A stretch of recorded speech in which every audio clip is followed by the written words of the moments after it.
আসসালামু আলাইকুম, সবাই কি অবস্থা, কেমন আছে? আসলে অনেকে বলতেছেন না সৌদি আরবে আসলে লক্ষ লক্ষ টাকা ইনকাম করা যায়। আসলে এটা বাস্তবতা কতটুকু সত্য তাই আজকে আপনাদেরকে দেখাবো। আমাদের আমার সাথে আছে আমার একদম ভাই। উনি আমার পার্শ্ববর্তী, আমার আমার কাছাকাছি। উনি আসছেন, আমরা কবে হয়েছে আসছেন? এই যে 1 বছর। 1 বছর। আসলে ওনারা বলছিল যে 5 লাখ টাকা 20 টাকা নিচ্ছে, আর বলছিল এখানে আসলে প্রতি মাসে 50,000 টাকা করে স্যালারি দেওয়া হবে। কিন্তু আসলে এটা কতটুকু বাস্তব ওনার ওনার মুখ থেকে শুনুন। দিতেছে কত? কত? আমার দেশে 1100 টাকা স্যালারি। হ্যাঁ, হ্যাঁ। স্যালারি দিবে বলছে কত? দিবে বলতে বলছিল আমার 40,000 টাকা দেশে পাঠাতে পারবো, তাই বলি। কিন্তু আমি তা পাঠাতে পারতেছি না। হ্যাঁ, হ্যাঁ। আমার এখন অল্প, আমার খাওয়ার টাকা 200 টাকা, ঘর ভাড়া 200 টাকা কাইটে দিয়ে আমার যা দেখতেছে, তাই অল্প কিছু 25,000 মতো দেশে পাঠাতে পারতেছি।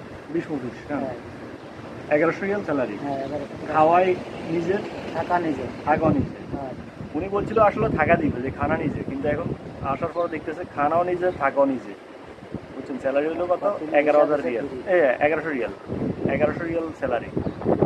আর কপিলে বলছেন না, কপিলে কি বলছে? 20,000 ফ্রি।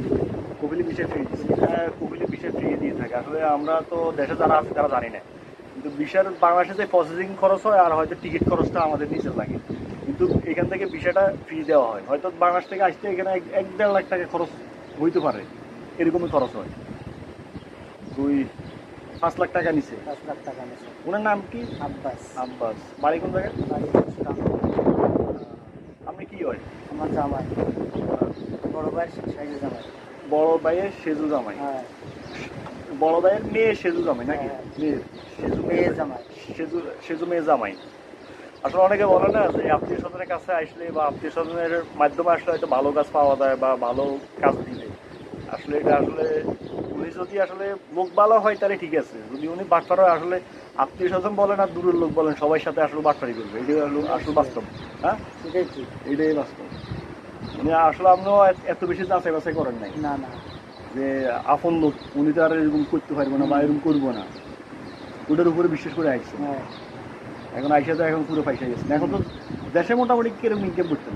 এখন তো 20-25 হাজার টাকা দেশে এখানে। আমি মনে করেন 20,000 টাকা প্রত্যেক মাসে ইনকাম করতাম। তো এখানে আর ওইখানে সেমই ছিল। সেই ছিল। খাইয়ে দিয়ে হয়তো 20,000 টাকা ফাড়াইতে পারেন, 20-25 হাজার টাকা ফাড়াইতে পারেন, হ্যাঁ। কিন্তু ওইখানে হ্যাঁ। উনি আরেকটা জিনিস দেখায়, উনি কিন্তু নেট কিনে না, কারণ সৌদি আরবের নেটের দাম বেশি। উনি ওই এখান থেকে হোটেল আছে, হোটেলের ফ্রি নেট ইউজ করে এখানে বসে বসে, কিন্তু বাসাতে রুমে নেট নেই, যার কারণে আসলে রুমও থাকতে পারে না। আবার এখানে আরেকটা জিনিস হচ্ছে কি, 8 ঘন্টায় বলছে ওনার ডিউটি, কিন্তু আইসে দেখা যায় 12 ঘন্টা, নাকি 8 ঘন্টা বলছে না? 8 ঘন্টা ডিউটি বলছে, আইসে দেখছে 12 ঘন্টা। এখন কাজ থাকুক আর না থাকুক, ওনাকে 12 ঘন্টা থাকতে হবে জায়গায়। আর কাজটা হচ্ছে কি, কাজ টাকা মুরব্বী দেখাশোনা করতে, মুরব্বী দেখাশোনা, ওই হ্যাঁ। যেটা আমরা ইয়ে বলে খাদ্দামা বা ঠান্ডা কাজ। খাদ্দামা কাজ, ঘরের কাজ, বাড়ির কাজ। হ্যাঁ। বাড়ির কাজ কাজ ঠিক আছে, কিন্তু আসলে স্যালারি যেটা বলছে এটা অনেক কম। ওনার বলছিল 40,000 টাকা স্যালারি ফাড়াই দিল, কিন্তু এখন 20-25 হাজার টাকা ফাড়াই দিয়ে কষ্ট হয়ে যাওয়া।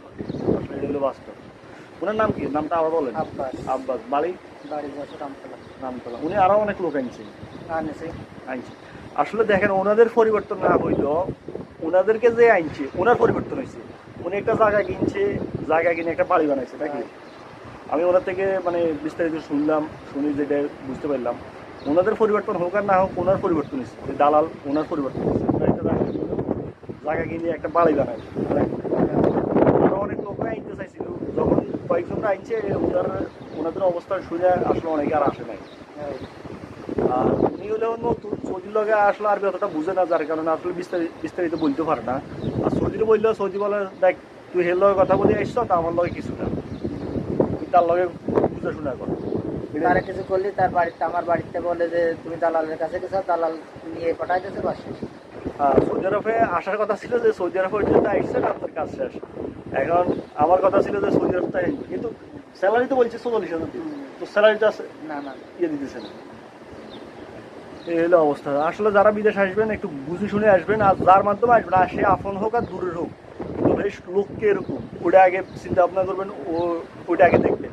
আর সবচেয়ে বেটার হয় একটা স্টেম করে আসবেন। যদি একটা স্টেমের মাধ্যমে আসেন তাহলে তারপরেও ওনাকে ধরতে পারবেন। যদি আপনার সাথে একটু এলোমেলো হয় বা কথা কাজে মিল না থাকে, তাহলে ওইটা ধরতে পারবেন। কিন্তু আমরা অনেকে অনেক সময় দেখি যে না, উনি আমার কাছের লোক, উনি আমার বন্ধু বান্ধব, উনি আমার নিয়ারেস্ট আত্মীয় স্বজন, এই জিনিসটা আমরা ওই জায়গাতে করতে চাই না, কিন্তু এটা আসলে সবচেয়ে বড় অপমান। তো আমরা সবসময় যারা বিদেশ আসবেন অন্তত একটা স্ট্যাম্প করে আসবেন, তাইলে অন্তত কিছু হইলেও ওনাকে ধরতে পারি।